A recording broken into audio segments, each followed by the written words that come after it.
How's it going, IWC, YWC, Liberal Hill, Impact Wrestling Review? Let's get straight into it. Well, before we get straight into it, let's talk about how the show opened. It opened with a recap of everything that's happened after Redemption. Pretty much, Austin Aries losing the title, uh, Rosemary getting involved with Su Young, uh, Moose and Austin Aries pretty much starting up a rivalry, and Eddie Edwards losing his mind, and Sami Callihan being a beaten, broken shell. But will it be of his former self? Who knows? Find out now, later. I don't know. So the show starts off officially with Eli Drake coming out, cutting a promo, and anytime, like I said, I keep saying this every week. Anytime you have Eli Drake on the mic, it's complete go. And once again, not his best, but still a pretty good promo. He goes over saying that, Austin Aries tried to, con him into cashing in his belt for, his briefcase for the grand championship. He called him a banana eating goof. And then he had some guy dressed like it's Halloween saying Mero Ghetto. He was pretty making fun of Pentagon Jr.'s Zero Mero chant. And he says that next week he's putting Pentagon Jr. on notice, saying that he's going to cash in his Feast or Fire briefcase, which is, let me say this, I don't know if they changed the rules on this and I just didn't see it, but I would think a guy like Eli Drake would, I don't know, like cash in when like a match has happened and the guy's like dazed and confused. I don't know, I seriously don't know now. I thought they could change it. I thought they could challenge at any time. Like I remember Drew Galloway, he like won the championship from Matt Hardy when Matt Hardy had just got finished with the match. I don't know if they've like changed the rules to where you have to tell the person that you're going to catch this title shot opportunity in, which is kind of story coherent because if you think about it, Pete Williams did it, and then he did it with LAX. They cashed in the tag team title shots like they let them know a week in advance, and I'm guessing, even though I'm not really sure, that you have to do it now. You have to call your shot in. If I'm mistaken, let me know. But that brings out Pentagon Jr. He does the whole zero medal, pretty much saying, I don't have, I don't have any fear. And that's the opening segment. We know that Eli Drake will be challenging Pentagon Jr. for the world title next week. So that should be a fun and interesting matchup. Moving on, you get a backstage segment with Kiera Hogan talking about her match at Redemption, saying that she didn't win against Taya, but she's going to give it a second try. Out comes Tessa Blanchard looking fucking jacked and hot, like jacked and hot. That's the best way I can describe it. Like she has like huge fucking arms. The face, who am I to talk? Anyway, but she comes out and says that Taya can't wrestle and she's just getting in the way. She's a diamond. That's the whole. I don't know if she's bringing it in for the Indies because I've never watched Tessa Blanchard on the Indies, so I don't know if that's a stick already or they're just putting the diamond thing on her. So she says that she should do what she does best or whatever. And then Kira's response is, "Yeah, I'm gonna do what I do best. Uh, wrestle, and you're gonna do what you do best. Sit and talk and do nothing, pretty much." So moving on past that, you get the return of Grado. Grado returns, and he's looking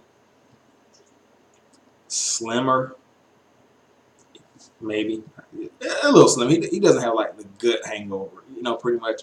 Him and Joseph Park are back friends, and here's the interesting part. The last time we saw Joseph Park, aka Abyss, he was in full Abyss mode. Congo Kong pulled a Thanos. He beat Abyss so bad, he turned back into Joseph Park.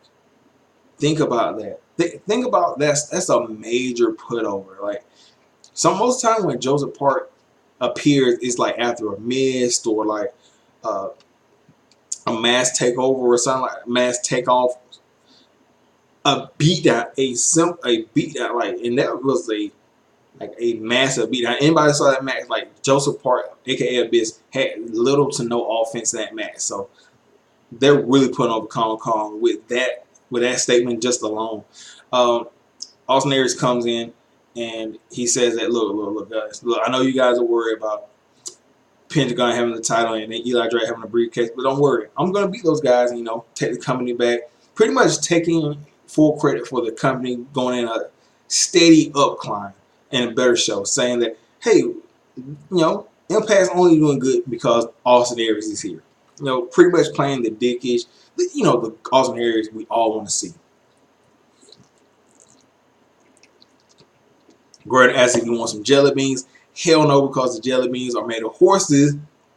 Get those out of that man's face, and cows or whatever, because the gelatin. And he says, look, why don't you eat a real fruit? A banana. And Grado, he said, I like to stick the banana somewhere, and Joseph Park takes it and eats it. Yeah, pretty funny segment. Then you have pretty much the first match of the night. OBE versus Falaba and KM. OBE wins with, I think it's like Jake. Was it Jake? Yeah, I think Jake. He hit a super kick on Falaba and a roundhouse kick on him, like a combination of kicks. And then he hits him with a schoolboy. And Don Callis, I like how he explained this. He was like, Falaba, he's dazed out of those kicks, and he's like, basically he's fat. So like a roller, it would be hard for him to kick out. Looking at it from like a casual standpoint, you're like, damn, Jake, he's like really small, and Falaba's really big. Why he couldn't kick out? And Callis did a really great job of explaining that's why he couldn't kick out. Beforehand, KM had mistakenly hit like a body splash on Falaba, which led to those kicks. Dave Chris's beard, like, I got some serious beard in me. That guy's beard is fucking majestic. Like, look at it. Let's look at that man's beard. I like that Callis has pretty much thrown the cult stuff into the OVE stuff, but they aren't really like pushing the pedal, because you already know what people are saying. It's like the Wyatt family. Everything's like the Wyatt family, but he's slowly pushing it in there, like a trailer park type of cult where Sami Callihan's leader. I like that. After the match, you think KM's going to turn on Falaba. Instead, he's just like, we'll get him next time, bro. Yeah, we're going to do better. And he like has this creepo smile on his face, like the famous creepo Cam smile that we're all accustomed to. So, moving on past that.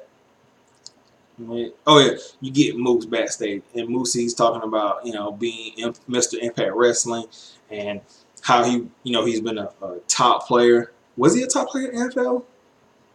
Somebody check that for me. Anyway, he said he never won a championship in the NFL, and since he's got an Impact, he's never won a championship. He's one of the top guys there. Facts. He is one of the top guys there, and says that he plans on winning more gold. Let's not forget, Moose is a grand champion, a grand championship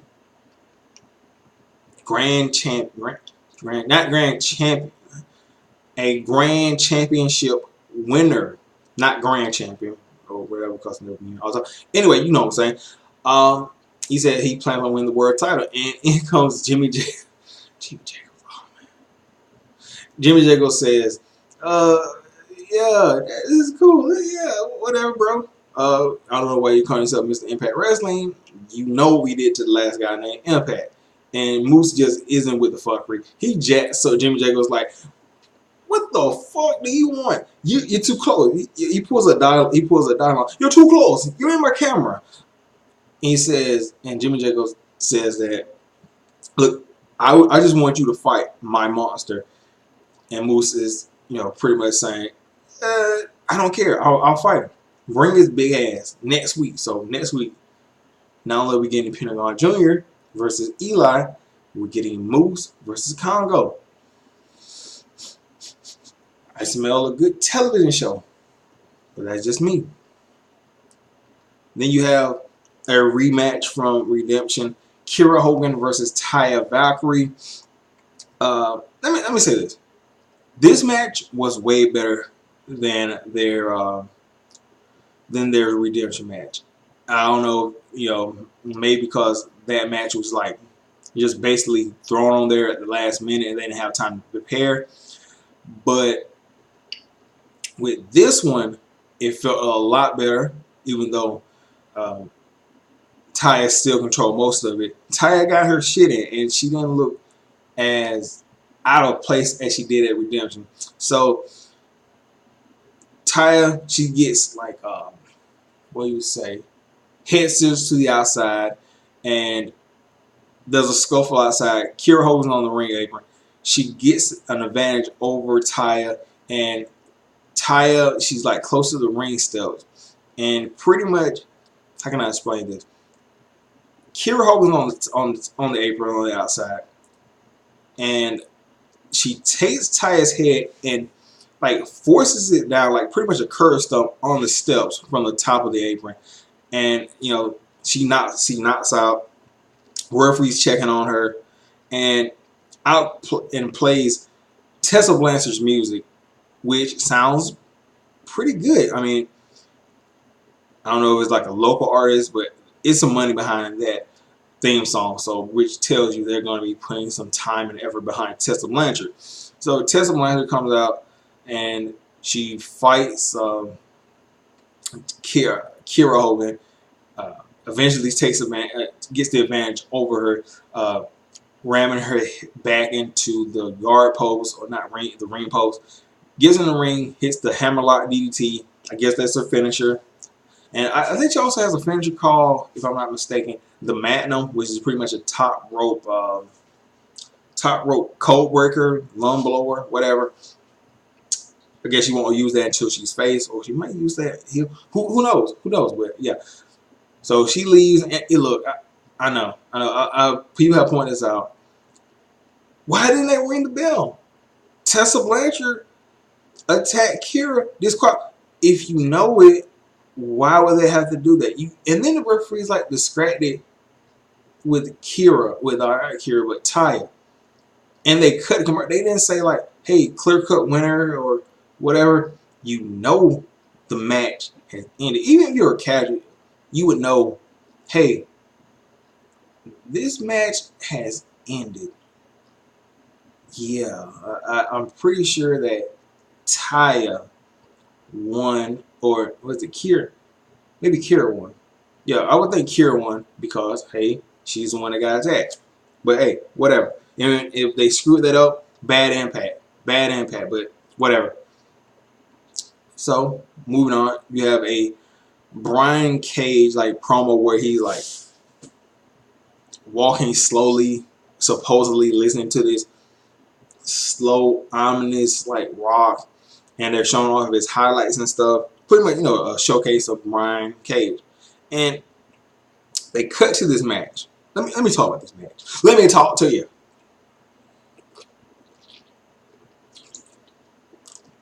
So it's Brian Cage in Australia, and it's him versus three other guys in Fatal 4. And you're thinking, just by looking at these guys, I was thinking, hey, I'm going to skip this, or this is a pit break, whatever. But I gave it a minute. This match was fucking awesome. Like, almost the match of the night. I almost want to give it a match of the night. Like, it's a deceivingly good match. First of all, Brian Cage is in it. Then second of all, you have this guy. I thought he was going to be a complete joke and, botching and not being able to wrestle good. He had like this weird ass hairstyle and the makeup on his eyes.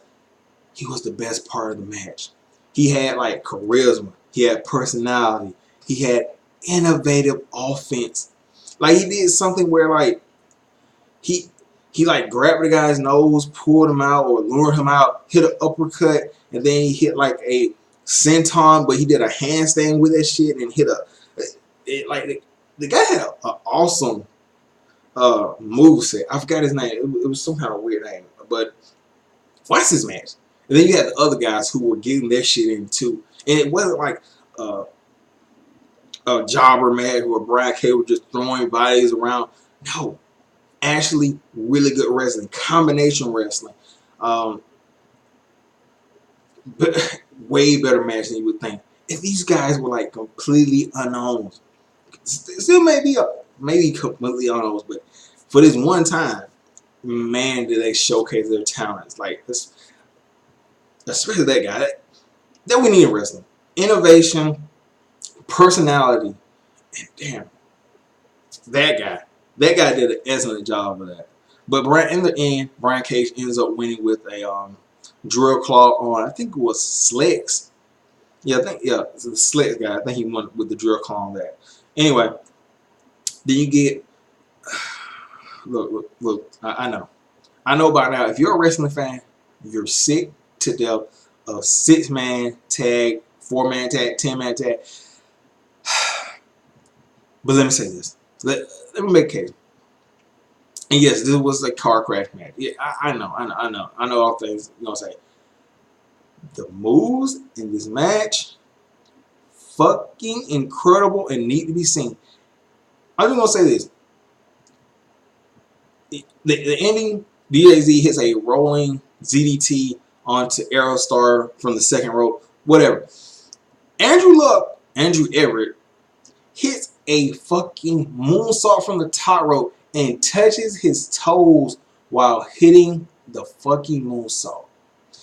And then there was this thing in the match where Aerostar and Andrew Everett were like one upsmanship on who can go over the top turnbuckle in the corner the best. Like Aerostar hit like this back flip jump type thing where he rolled to the side, rolled back, and came up. And then Andrew Everett did some way like did a handstand with one arm, cartwheel, springboard.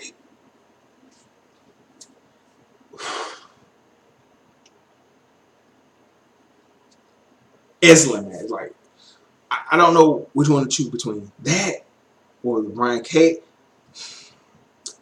I don't know. I really don't. That's how good this match was. And then you had Desmond Xavier when he's on getting his shit in that back flip somersault Pele shit. That's thing of beauty. And then you had King Cuerno, aka the Son of Ghost Phantasmo. Just a great match. Then moving on past that, you get a throwback match. I think it was let me see, Scorpio Sky, aka Mason Moore. It's just weird. Like that time at that point, Impact, they didn't pull the trigger on Scorpio Sky, so he grinded on the Indies, and eventually he got the Ring of Honor, where he's doing like excellent shit. Versus Kenny King versus Zema Ion versus Sanjay Dutt and Destination Exhibition title match. And what's the name of that match? With the X and Destination X or whatever. So the end of the match, I didn't really watch it because I don't really like watching these old ones, these throwback matches. But anyway, in the match comes Zema Ion hitting Sanjay Dutt with the hairspray right to the eyes as both of them are fighting on top of the structure. And classic DJZ heel when he had the full hair and he was like, hitting the hairspray shit. Anyway, let's move on past that. Then you have Eddie Edwards getting bailed out of jail by Tommy Dreamer. Storyline continuity because last week Eddie Edwards got arrested, so they just don't let people out of jail unless they get not a pardon, but dropped of all charges. But we all saw Eddie Edwards attack Sami Callihan in the hospital, so pretty hard to beat that. So Eddie and Tommy are backstage, and Tommy's like, "Look, you gotta let this thing go. You beat Sami Callihan. Don't let this consume your career. Don't be like me. I spent most of my career, like 4 or 5 years, assessing over. Pretty much, he didn't say Raven, but we all know Raven. It ruined my career. It not ruined, but it halted my career. Don't be like me." And Eddie's like, "Look, you're not my dad. You're not my dad. I got to do this." So he's continuing the fight against Sami Callihan. Sami Callihan has completely backed off from pretty much what he said, or he might be playing a role being Sami Callihan. Who knows? We haven't seen Sami Callihan since Redemption because of the beatdown he took at the hands of Eddie Edwards. Then let's see, right? Oh yeah, you had Ishimori versus Matt Sydal for the S Division title, and if I'm not mistaken, the way Ishimori got this title shot is because he hasn't been afforded his rematch since Sydal beat him for the S Division title. Ishimori really picking this shot, 2 weeks after Redemption, after Petey Williams pretty much, gave Matt Sydal a run for his money. Good spot picking. Then, the match happened, and Ishimori and Sydal never put on bad matches. The main thing of this was Sydal working on Ishimori's knee, and Callis was talking about how Matt Sydal, he's evolved as a wrestler. He's still a high flyer, but he's integrated a lot of submissions, a lot of stuff to break down his opponents, where he doesn't really put a lot of stress on his body. Pretty much the AJ Styles stuff. AJ Styles used to be a really huge high flyer, but he integrated a lot of power moves and submissions to put a little bit less stress on his body. Pretty much what Sydal is doing. And in the end, Ishimori goes up to the top rope for a 450 splash. Sydal gets up, hits a spinning back fist, and crosses Ishimori's arms up. He makes him jump off the top rope while still holding his arms, and Sydal hits his new finisher. It's like, I tried to explain this on the Redemption review. He has their arms between their own legs while holding them from behind.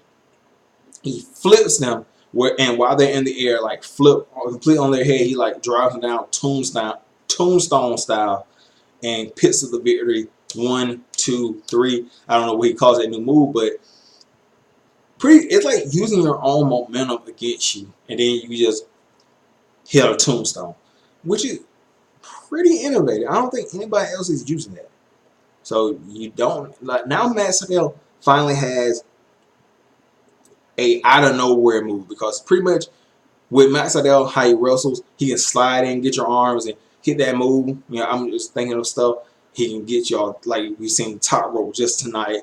And I can see this move coming out of nowhere. And it can be used on various opponents, no matter your size, because you're using their momentum to drive them, to pretty much getting them in position for you. Then you have Rosemary backstage talking to Allie.